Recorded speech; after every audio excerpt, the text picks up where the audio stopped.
तो अब आप लोग देख सकते हैं कि लोटे के बगल में और लोटे, गिलास, कटोरी रखे जा चुके हैं। वो माला भी रखी जा चुकी है जिसमें फूलों के साथ 500 का नोट भी है। अब ये रही प्रमुख थाली, जिसके बारे में चलिए विस्तार से चर्चा करते हैं। बिस्तर से चर्चा करने की क्या जरूरत है? नींद आ रही है क्या तुझे? अरे काका, बिस्तर से नहीं विस्तार से चर्चा करते हैं कहा है। अच्छा बता इस थाली के बारे में विस्तार से बता। जी, तो इस थाली में ग्लास है जो चांदी की है, इस थाली में पायले हैं जो चांदी की है, इस थाली में खीर है। ओए, ये भी चांदी की है क्या? अरे खीर चांदी की नहीं है, उस खीर में जो चम्मच है ना वो चांदी का है, चंदूमल। और कटोरी में थी मिठाई, कटोरी में था रसगुल्ला। साथ ही काफी मेहमान भी अब घर में आ चुके थे, इसलिए मैं चुपचाप कोने में खड़ा था। अब आप लोग ये जो छोटी सी कुर्सी देख रहे हैं ना, ये छोटी भीम को बैठाने के लिए पहले रखी गई, फिर हटा दी गई, क्योंकि छोटा भीम नशे में था, नींद के नशे में, बैठने के लायक ही नहीं था। ये बाबा सुनना, छोटा भीम अभी सो इसलिए रहा है ना क्योंकि उसको अभी मिठाई और रसगुल्ले का मतलब ही नहीं पता। जिस दिन पता चल गया ना, खुद को क्या तुझको नहीं सोने देगा। हाँ, बिल्कुल सही बात कह रहे हैं आप, क्योंकि जैसे ही उसका मामा छोटे भीम को उसकी जगह पर लेकर गया, वो एकदम नीचे देख रहा था एक टक कि क्या क्या आइटम रखीला है नीचे। तो अब छोटे भीम का अन्नप्राशन संस्कार शुरू हो रहा था।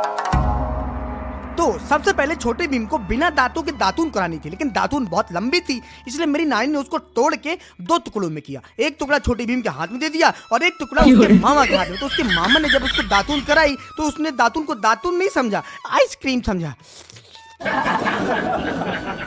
इसके बाद लोग आके छोटे भीम को पैसे देने लगे। मुझे इसके बारे में जानकारी नहीं थी, नहीं तो मैं बोलता भाई मेरा भी थोड़ा बहुत अन्नप्राशन संस्कार कर ही दो। वैसे छोटे भीम ने 500 को नोट अपने हाथ में बड़ी मजबूती से पकड़ा था, लगता है बड़े होके सेठ बनेगा।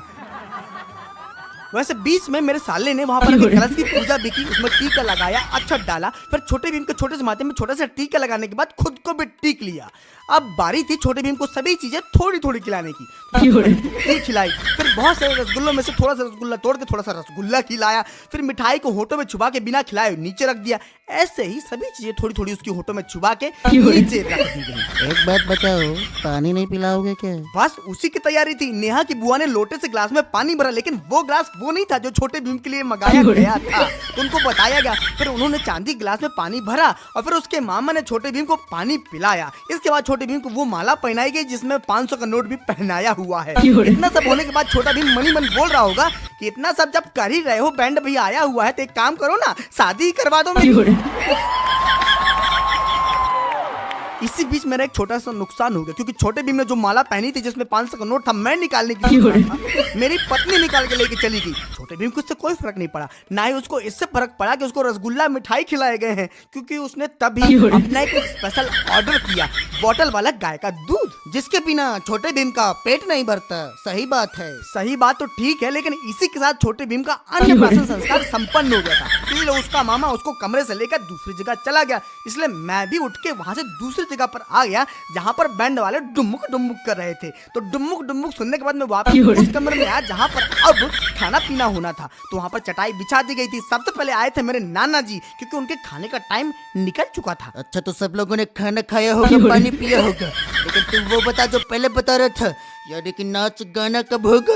बस खाना पीना होने के बाद नाच गाना हो ही रहा था, इसलिए मैं वहां से दूर आके बैठ गया था, क्योंकि मुझे पक्का पता था कि मुझे भी घसीटेंगे, जबकि मुझे उतना घसीटना आता नहीं है, मतलब कि नाचना। पर मुझे वहां से लेके चले गए थे। जब मैं वहां पर पहुंचा तो नेहा और नेहा की बुआ की लड़की डांस कर रही थी। उसके बाद नेहा की बुआ जी ने भी डांस किया। उसके बाद मेरी नानी ने स्पेशल डांस किया जिसको मैंने नाम दिया सुई धागा डांस। नानी का डांस तो दिखा दिया तूने, अपना डांस भी दिखा जिसमें तेरे ऊपर मुक्का चलाया गया था। बिल्कुल दिखा रहे हैं। तो जो अभी डांस कर रहे हैं ना पानी की लहरों की तरह, यही वो मुक्केबाज हैं। अभी रिहर्सल कर रहे हैं। तो इनके रिहर्सल करने के बाद जब मुझे जबरदस्ती बुलाया गया नाचने के लिए, वो नाचे, घूमे और फिर